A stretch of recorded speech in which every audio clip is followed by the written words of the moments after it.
serve no man.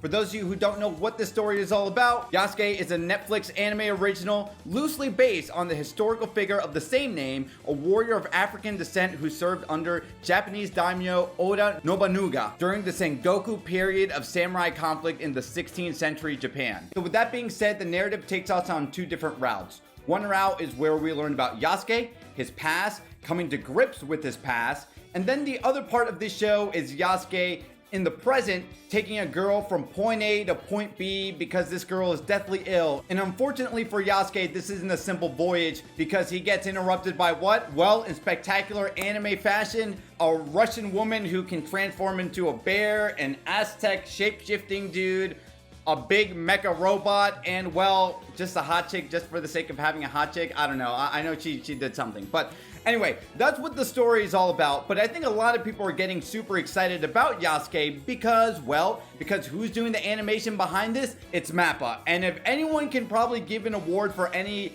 Japanese studio, it probably would have gone down to Mappa because what did they give us? The God of High School, Attack on Titan, Jujutsu Kaisen, Dorohedoro. What are they doing now? Zombieland something? I don't know. It's something with like anime zombie girls.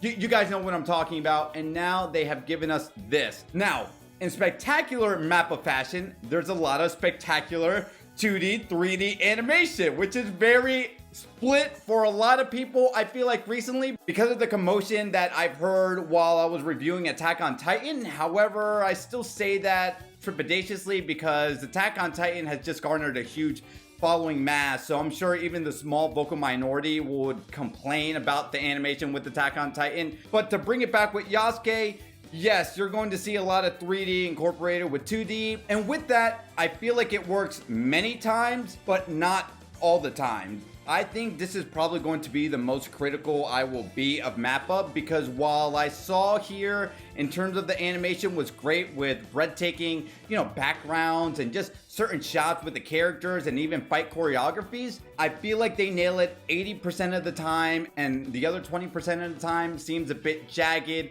and a little off and definitely could have used much more polish. Some of the other positives I want to commend Yasuke on doing really well is the music. There's a particular fight scene in episode 4 where I feel like that music is just ramping up because this is dealing with 16th century samurai feudal era type of stuff. You're going to get that type of music that would follow up with that historical period genre, if that makes any sense. Even in the first half of the show, when they do transitions and they do this beautiful like feudal art, taking us in one setting to another location, I think that's another thing I want to commend the show for. And going back to the narrative, because it did seem paced really well for the first half of the show, we need to talk about the second half of the show, and now this is where I'm going to get much more critical with it. Yasuke, again, was based off of this historical figure, but this story is loosely based on the historical context because, well, I don't think there was super mecha robots and Russian transforming bears back in the 16th century feudal Japan era, right? However, even with anime logic, what was the most interesting parts of Yasuke and watching this anime was learning about Yasuke's past and learning how he had to come up with the prejudices and the shortcomings of being a black man in this era. Nobunaga, when he takes Yasuke in and the relationship that they quickly form is a plus. And it's great to see even a feudal lord not caring so much about an appearance of a person, but what they can bring themselves. And the antagonist of this anime is a zealot who has to capture this girl because, well, this girl contains ungodly powers. But to my surprise, when they quickly resolve things with this zealot antagonist in the first half of the show, and they introduce to us the true villain of this show, I walked away thinking, oh, Yasuke is only 6 episodes, 30 minutes apiece, by the way, because much like Castlevania, they're probably going to give us much more world building and much more context for the story going forward.